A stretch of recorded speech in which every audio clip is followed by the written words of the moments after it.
Welcome to my 54-day challenge. It's Tracy Dix here from Wyrd Learning. In this challenge, I am looking at James Wedmore's copy conversion cards. So, number 4, the choice bind. A bind is like a fork in the road. It's an opportunity to give people two choices. However, the trick here is to make one choice negative and the other choice positive. And obviously, the positive choice is the one you want them to take. The formula he gives: if you are really serious about a desired result or outcome, you have to make one of two choices right now. The examples in action he gives: A, the old way that costs you, or the new way that helps you. B, if you're really serious about growing your business, you have to make a choice right now. You can either keep doing what you've been doing, or you can keep working way too hard with little to show for it. Or you can watch this entire series and discover how to ...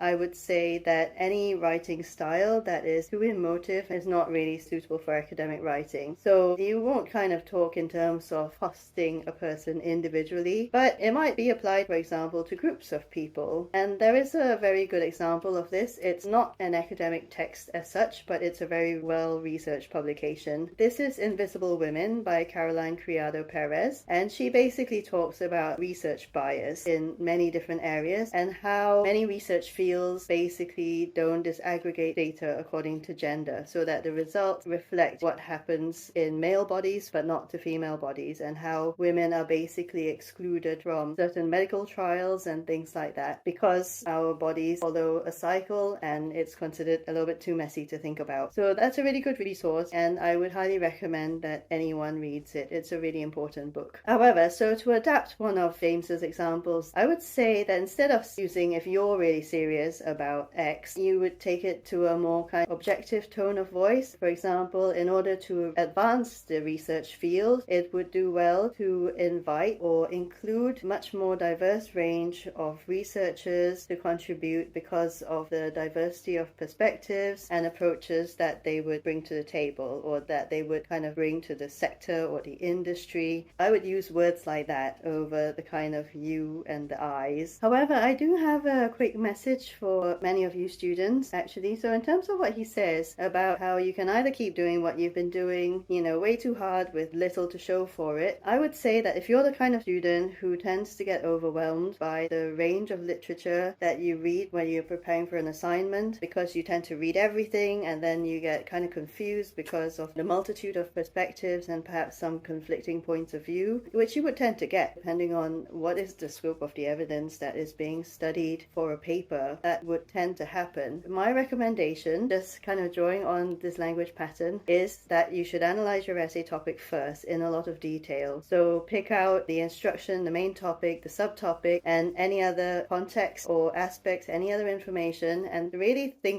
break it down and think about what all those terms really mean, what they imply, and how they kind of fit in together as well. And then from there, you're going to have a much better idea of how to do targeted research. So don't go reading everything that you can find on a main topic, but go looking for kind of very strategic information to help you to answer the questions that you start to ask after you've analyzed your essay question. So that's my top tip for today. Thank you for following along, and I'll see you again tomorrow. Bye!